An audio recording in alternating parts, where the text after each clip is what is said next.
RCR.TV, la radio que se ve.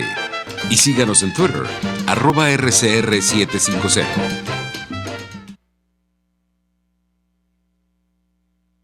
Hola, sí, continuamos con nuestra emisión del día de hoy, ¿no?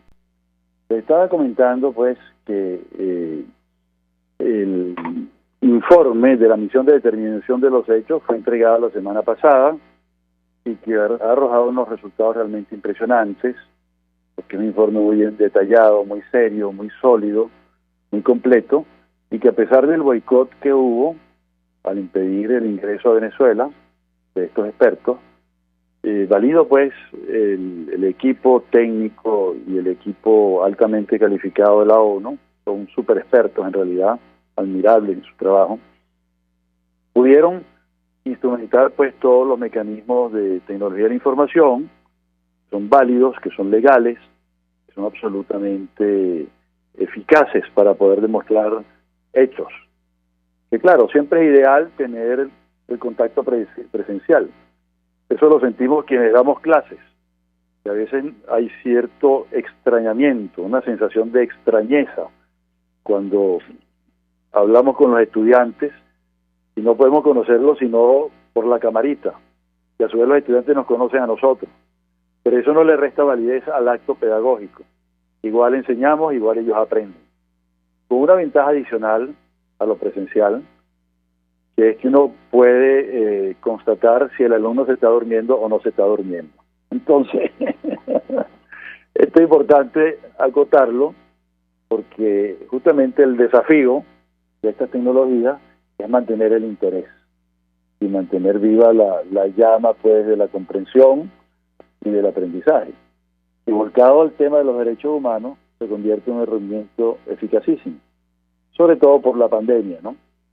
De manera que el intento de descalificar el informe, porque las personas que integraban el equipo técnico y el equipo de expertos no pudo venir a Venezuela, se cae por su propio peso. Es absolutamente baladí, es una bagatela, no tiene la menor importancia ese elemento.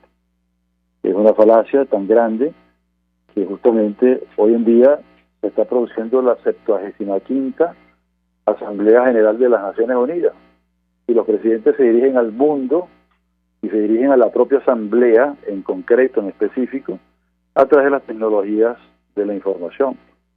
Quiere decir entonces que como no fueron todos a Nueva York a reunirse allá, los presidentes, los mensajes de cada uno de los presidentes es inválido. Eso es absurdo.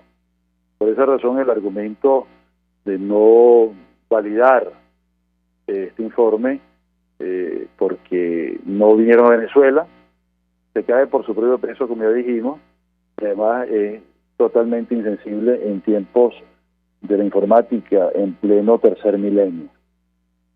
Entonces decíamos que cuando se creó esta misión, el 27 de septiembre del año pasado, votaron por ella Argentina, Australia, Austria, Bahamas, Brasil, Bulgaria, Chile, Croacia, República Checa, Dinamarca, Hungría, Islandia, Italia, Japón, Perú, Eslovaquia, España, Ucrania, Reino Unido y el norte de Irlanda, ¿no? Y votaron en contra Camerún, China, Cuba, Egipto, Eritrea, Filipinas y Arabia Saudita, es decir, dictaduras. Tenemos ahí una visión del mundo entre dictaduras y democracias, ¿no? En gran medida, esto se está repitiendo en la discusión del día de hoy sobre el informe, ¿no? Yo me voy a apoyar en un trabajo que hizo Gabriela Aguada, una importante activista de derechos humanos, de justicia para Venezuela, que ha llevado el seguimiento de la sesión de la mañana de hoy. Entonces, ya concluyó la sesión y para mañana, 24 de septiembre, continuará. Estas sesiones se producen mediante un método según el cual, cada estado da su opinión y lo da de una manera constructiva, ¿no? Nunca se busca destruir y humillar al estado que se está analizando, no dentro de un ambiente muy diplomático, ¿no? Uno dice el resumen que hace nuestra compañera, es más o menos el siguiente. No es exhaustivo, pero voy a citar lo que me parece más importante, ¿no? La Unión Europea, recordemos que la Unión Europea son muchos países, ¿ok? Dijo que las conclusiones de la misión corroboraron las sospechas de la Unión acerca de que en Venezuela se cometen violaciones y crímenes de manera sistemática, lo que se constituye como un crimen de lesa humanidad. Fíjense que esto es bien importante distinguirlo, porque una cosa es la violación de derechos humanos, en cuyo caso el responsable es el Estado, quien debe responder frente a la víctima y frente a la comunidad internacional. Responde frente a la víctima, restaurando la situación jurídica infringida, devolviendo el prestigio a la víctima, diciendo la verdad, y muchas veces, creo que la mayoría de las veces, indemnizando a la víctima por el daño causado por algún agente del Estado. Entonces, esa es la violación de los derechos humanos.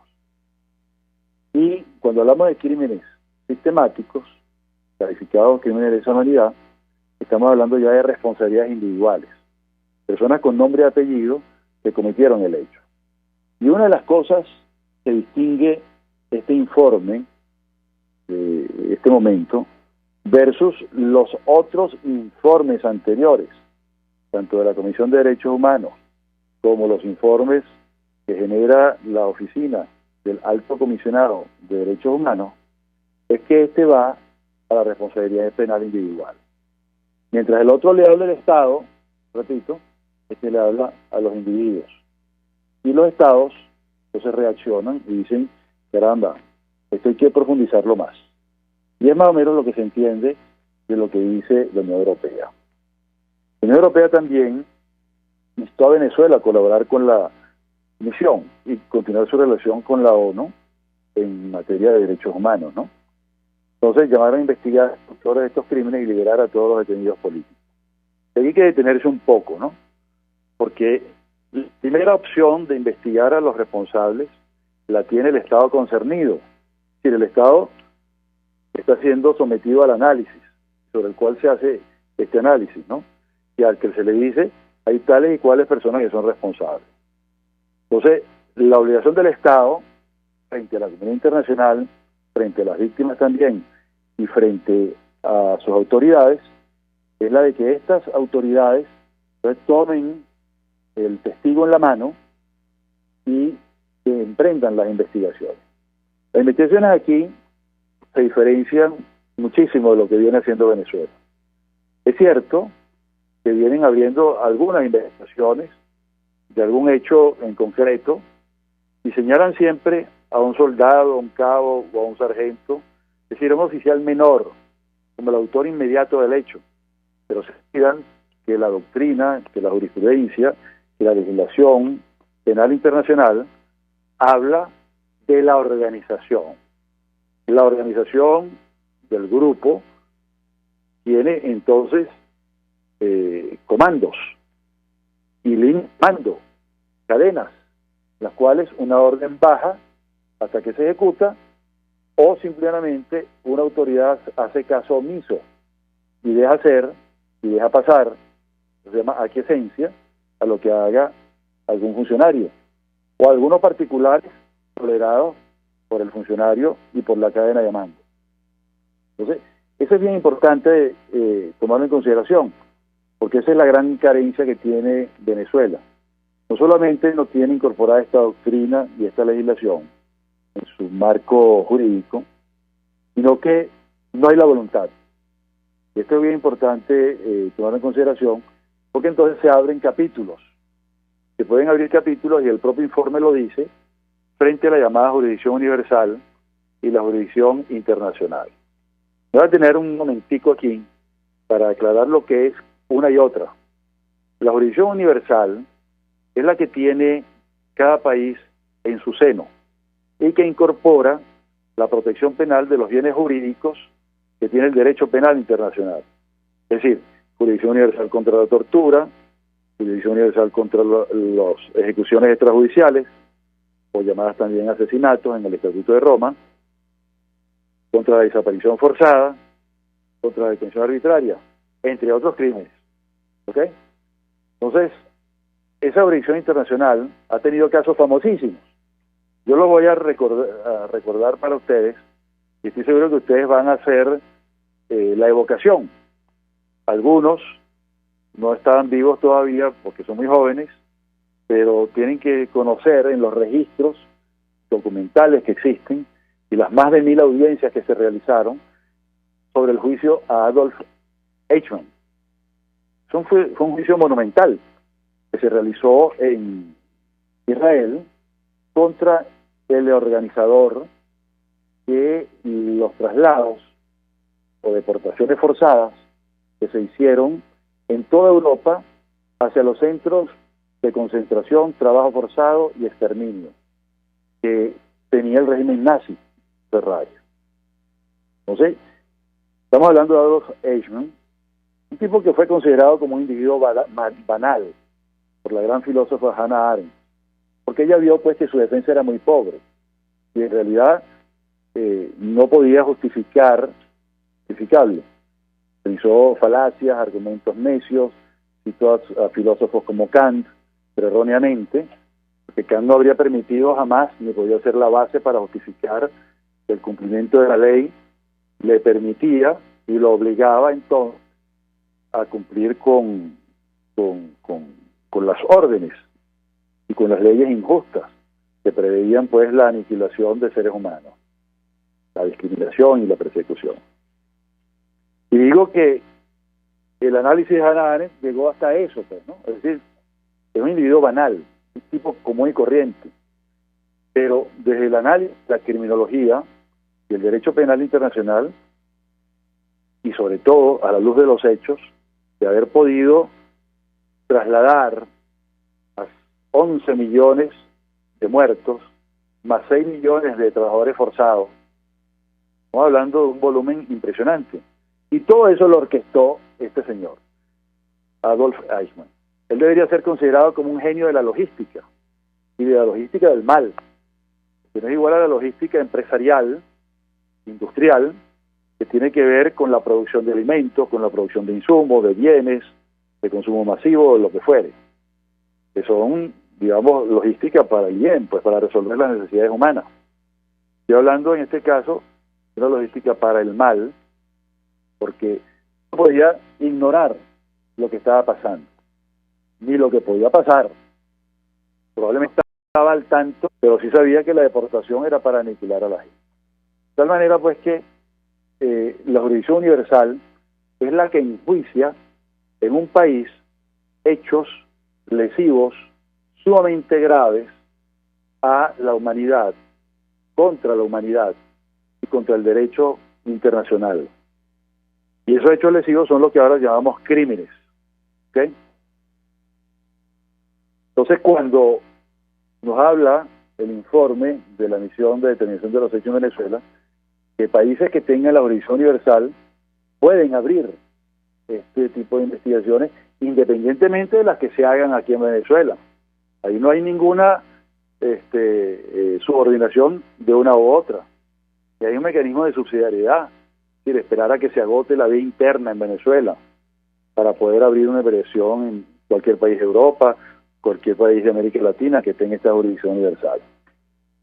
El otro caso famosísimo, yo creo que todos lo podemos recordar porque es mucho más reciente, es el caso de Pinochet, que fue realizado inicialmente en España por el famoso juez Garzón. Hoy en día está en otro tipo de luchas, mucha digamos, divulgación de los hechos y con mucha preocupación por quienes defendemos derechos humanos, ¿no? Porque implica un cambio importante en su quehacer. Pero en todo caso, en aquel entonces el caso Pinochet fue un caso pionero, un caso importantísimo, porque logró el juez Garzón en aquel entonces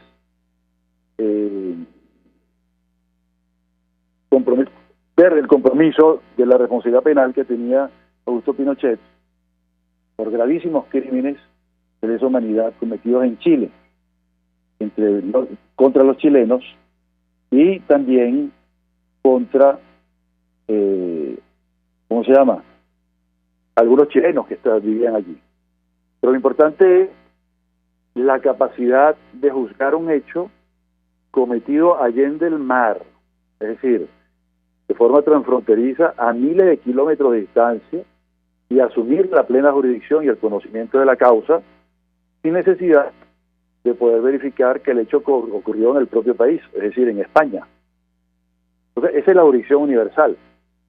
En toda Europa existe, y digamos, fue la experiencia lograda, pues, después de las guerras mundiales y tantas tragedias, que hay que crear ese tipo de jurisdicción, porque si no, los grandes criminales, que suelen ser también grandes corruptos, pueden esconderse en distintas localidades. Entonces, la idea es que no haya ningún tipo de escondite para este tipo de personajes. Por eso la jurisdicción universal es sumamente importante.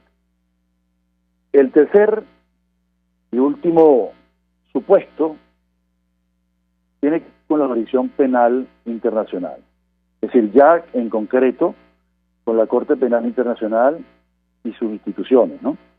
No olvidemos que la Corte Penal Internacional tiene abierta un examen preliminar por la situación venezolana. Eso lo llamamos situación 1, porque el gobierno de Nicolás Maduro también intentó abrir una situación, se llama situación 2, para desviar las cosas, culpando al gobierno de Estados Unidos por los hechos que aquí ocurren. Pero ustedes podrán imaginar cuál es la relación que puede ocurrir entre una tortura que se cometa en una sede policial o una sede militar y las famosas sanciones internacionales de Estados Unidos. No hay vínculo alguno, no hay manera de establecer relación de causa-efecto en esta materia. Entonces, el examen preliminar fue abierto en 2008. Ese examen preliminar se abrió porque la información que había acerca de Venezuela era sumamente confusa. Eso lo ha dicho la fiscal repetidas veces. No olvidemos que el gobierno ha utilizado cantidad de estrategias para desviar la atención, fake news, propaganda, aliados comunicacionales muy importantes, crearon una gran inseguridad en saber qué era lo que ocurría de verdad. Por esa razón no abrió de oficio la investigación, no sé, que se fue por la vía del examen preliminar. El examen preliminar fue abierto para investigar la situación de Venezuela al menos desde abril de 2017, pero luego se ha visto pues que eso tenía que ampliarse, sobre todo por los informes que surgieron de la OEA y la remisión de Estados partes, ¿verdad? Y así sucesivamente, aparte de muchísima información que recibió. Entonces, este informe de determinación de los hechos, en nuestra opinión, se apunta en el mismo sentido de lo que ocurrió recientemente en el caso de Myanmar. Myanmar, que era un Estado que no colaboraba, que además no es parte del Estatuto de Roma, ha venido cometiendo desde hace algunos años una serie de crímenes, especialmente de deportación forzada, contra la comunidad musulmana rohingya, a la cual ha expulsado desde su territorio hacia el territorio del país Bangladesh, que sí es parte del Estatuto de Roma.